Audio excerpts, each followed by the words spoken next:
राज्यात मोठे फेरबदल होणार असल्याचं सूत्रांची माहिती आहे. यामध्ये केंद्रामध्ये आपल्याला 3 मंत्रिपदे मिळावी अशी शिवसेनेकडून मागणी केली जाते आहे. त्यापैकी एक कॅबिनेट आणि 2 केंद्रीय राज्यमंत्रीपद शिवसेनेला मिळावं अशी सूत्रांची माहिती आहे.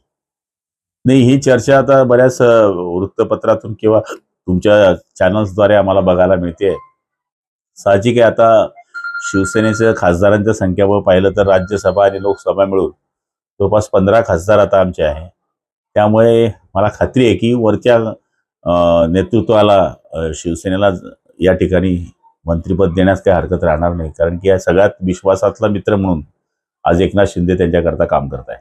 दुसरीकडे जर बघितलं तर भाजपने राष्ट्रवादींना सूचना केली आहे की दोघं राष्ट्रवादीने आधी एकत्र यावं, त्यानंतर एनडीए मध्ये सहभागी व्हावं.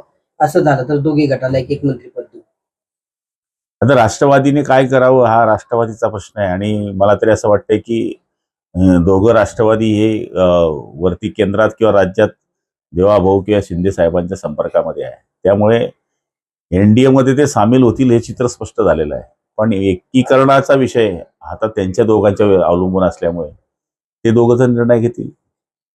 गेल्या 2 दिवसापासून याची चर्चा चालली आहे की अर्थ खाते जे आहे ते राष्ट्रवादीला देऊ नये असं आपल्या शिवसेनेची भूमिका आहे. मात्र काल तटकरे याच्यावर बोलले की एकनाथ शिंदे साहेब असं काही बोलणार नाही. हा विषय एकनाथ शिंदेच्या आणि देवाभाऊंच्या मर्जीतला विषय आहे, त्यामुळे त्याच्यावर बोलणं मला उचित होणार नाही. शेवटी राज्याचं नेतृत्व करणारे मुख्यमंत्री यांचा तो अधिकार असतो की कोणतं खातं कोणाला द्यावं, आणि मला तरी असं वाटतं की तिघं पक्षाचा समन्वय झाल्यावर हा निर्णय तिघं जण घेतील. काल रवी राणा बोलले होते की दोघं राष्ट्रवादी ते एकत्र येतीलच भविष्यामध्ये, पण दोघं शिवसेना देखील एकत्र होतील. आणि आमचं काही नसतं, शिंदे साहेबांच्या मनात जे असतं ते आमच्या मनात असतं. त्यांच्या मनात जर असेल तर सगळं होईल. या घडामोडींमध्ये एक चर्चा अशी जोरात चालली आहे की जर देवेंद्र फडणवीस दिल्लीला गेले तर राज्याचे मुख्यमंत्री पुन्हा एकनाथ शिंदे होतील. दिल्लीच्या चर्चेशी माझा काही एक संबंध नाही. एकनाथ शिंदे साहेब हे या राज्याचे जे उपमुख्यमंत्री आहे, त्यांनी मुख्यमंत्री व्हावं हे पक्षाचा कार्यकर्ता म्हणून माझी भूमिका असणार आहे. पण शेवटी आज जे चाललंय चित्र, त्या चित्रामध्ये दिल्ली किंवा इथले निर्णय घेण्याचे अधिकार हे वरच्या लेवलला आहे. त्यामुळे मी त्याच्यामध्ये मला बोलणं उचित नाही. उद्या दोघं ठाकरे बंधू एकत्र येणार आहे, चांगली गोष्ट आहे, एकत्र आले पाहिजे. आता सगळेच एकत्र येत आहे, पवार एकत्र येत आहे, सगळे जर एकत्र येत आहेत तर ठाकरेंनी बी आलं पाहिजे एकत्र. उद्धव ठाकरे हे जे नागपूरमध्ये जाऊन रामरक्षा पठण करणार, चांगली गोष्ट आहे, केलं पाहिजे.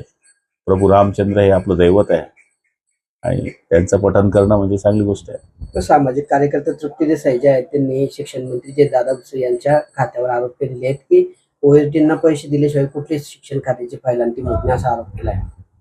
हे बघा, आरोप करण्यापेक्षा तो आरोप किती सत्य आहे हे सांगणं पण गरजेचं आहे. आणि मला तरी असं वाटतं की तृप्तीताईंना आमची विनंती असेल की एखादं कुठलं प्रकरण आहे हे जर सांगितलं तर लक्षात येईल. दादा भुसे आमचे ज्येष्ठ मंत्री आहे आणि मला तरी असं वाटतं की त्यांची काम करण्याची पद्धत अगदी साधी आणि सरळ आहे. याचा अर्थ असं होत नाही की खाली कोणी चुका करत नसेल, पण चुका करण्याच्या बाबतीमध्ये कोणी लक्षात आणून दिलं तर माणूस काही करेल ना, पण डायरेक्ट हे पैसे घेतल्याशिवाय होत नाही हे म्हणणंही उचित नाहीये. गेल्या वेळेस जर आपण बघितलं तर अर्थ खातं हे राष्ट्रवादीकडे राहिले, दादांच्या निर्णयानंतर अर्थ खातं हे सरकारकडे आलं. मात्र आता सुषमा अंधारे असं म्हणतात की अर्थ खातं सांभाळण्यामध्ये जयंत पाटील सक्षम आहेत. तुम्हाला काय वाटतं अर्थ खातं कुणाकडे राहिलं पाहिजे असं? नाही, आता अर्थ खातं आमच्या सरकारकडेच पाहिजे, ते कोणाकडेही राहू, शिवसेनेकडे कोणाकडेही चालतंय. तुमच्याकडे आलं की ना सगळ्यांकडे माणसं आहेत. तुम्हाला मिळालं तुम्ही स्वीकारणार? नाही, मला माझा विषयच नाही येत.